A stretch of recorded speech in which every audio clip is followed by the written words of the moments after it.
नमस्कार दोस्तों, क्या आप जानते हैं कि आज से लगभग 5000 साल पहले भारत की धरती पर एक ऐसी महान सभ्यता थी जो अपने समय की सबसे विकसित सभ्यताओं में से एक मानी जाती है। एक ऐसी सभ्यता जहां शहर पूरी योजना से बनाए गए थे, जहां घरों में नालियां और ड्रेनेज सिस्टम था और जहां व्यापार दूर दूर तक होता था। आज की इस वीडियो में हम जानेंगे सरस्वती सिंधु सभ्यता की पूरी कहानी, इसका इतिहास, प्रमुख शहर, लोगों का जीवन, रहस्यमयी लिपि और इसका पतन कैसे हुआ। तो चलिए शुरू करते हैं। सरस्वती सिंधु सभ्यता क्या है? सरस्वती सिंधु सभ्यता प्राचीन भारत की सबसे पुरानी और विकसित सभ्यताओं में से एक थी। इसे अक्सर इंडस वैली सिविलाइजेशन भी कहा जाता है क्योंकि इसके कई शहर इंडस रिवर के किनारे बसे हुए थे। ये सभ्यता लगभग 2600 बीसीई से 1900 बीसीई के बीच अपने चरम पर थी। इस सभ्यता के अवशेष भारत, पाकिस्तान और अफगानिस्तान के कई हिस्सों में मिले हैं। खोज कैसे हुई? इस महान सभ्यता की खोज 1920 के दशक में हुई थी।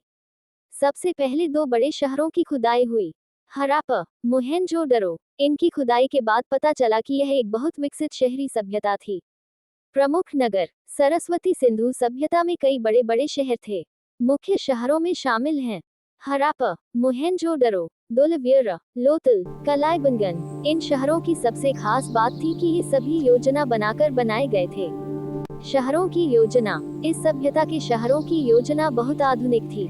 मुख्य विशेषताएं, चौड़ी और सीधी सड़कें, पक्की ईंटों के घर, घरों में स्नान घर, मजबूत ड्रेनेज सिस्टम। मोहेंजोदड़ो में बना ग्रेट बाथ, महान स्नानागार, इस सभ्यता की अद्भुत इंजीनियरिंग का उदाहरण है। लोगों का जीवन, इस सभ्यता के लोग काफी उन्नत जीवन जीते थे। उनके मुख्य कार्य, खेती, पशुपालन, व्यापार, हस्तशिल्प। वे गेहूं, जौ और कपास उगाते थे। कपास की खेती का सबसे पुराना प्रमाण भी इसी सभ्यता से मिला है। व्यापार, सरस्वती सिंधु सभ्यता का व्यापार बहुत विकसित था। इनका व्यापार दूर दूर तक होता था, यहाँ तक कि मेसोपोटामियन सिविलाइजेशन से भी व्यापार के प्रमाण मिले हैं। लोथल में एक बड़ा डॉकयार्ड मिला है, जिससे पता चलता है कि समुद्री व्यापार भी होता था। कला और संस्कृति, इस सभ्यता के लोग कला में भी बहुत आगे थे। मुख्य उदाहरण, कांस्य की डांसिंग गल मूर्ति, पत्थर की मूर्तियां, सुंदर मिट्टी के बर्तन, मुहरें। इन मुहरों पर जानवरों की आकृतियां और रहस्यमयी लिपि लिखी होती थी। लिपि, सरस्वती सिंधु सभ्यता की लिपि आज भी एक रहस्य है।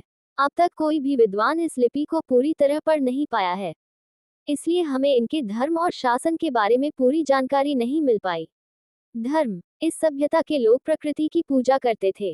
खुदाई में मिले प्रमाण बताते हैं कि वे पेड़ों की पूजा, पशुओं की पूजा, मातृ देवी की पूजा करते थे। कुछ मुहरों में योग मुद्रा में बैठे हुए व्यक्ति की आकृति भी मिली है, जिसे कुछ इतिहासकार शिवा से जोड़कर देखते हैं कि कैप्टन पतन क्यों हुआ। लगभग 1900 बीसीई के बाद यह महान सभ्यता धीरे धीरे समाप्त होने लगी। इसके कई कारण बताए जाते हैं। नदियों का मार्ग बदलना, जलवायु परिवर्तन, बाढ़, सूखा। संभवतः इन सभी कारणों से लोग शहर छोड़कर दूसरे क्षेत्रों में चले गए। तो दोस्तों, सरस्वती सिंधु सभ्यता केवल एक प्राचीन सभ्यता नहीं थी, बल्कि यह मानव इतिहास की सबसे उन्नत और रहस्यमयी सभ्यताओं में से एक थी। आज भी इसके कई रहस्य ऐसे हैं जिनका जवाब वैज्ञानिक और इतिहासकार खोजने की कोशिश कर रहे हैं। Check mark. अगर आपको यह वीडियो पसंद आए तो लाइक, शेयर और सब्सक्राइब जरूर करें और कमेंट में बताएं कि आप अगली वीडियो किस टॉपिक पर देखना चाहते हैं। धन्यवाद।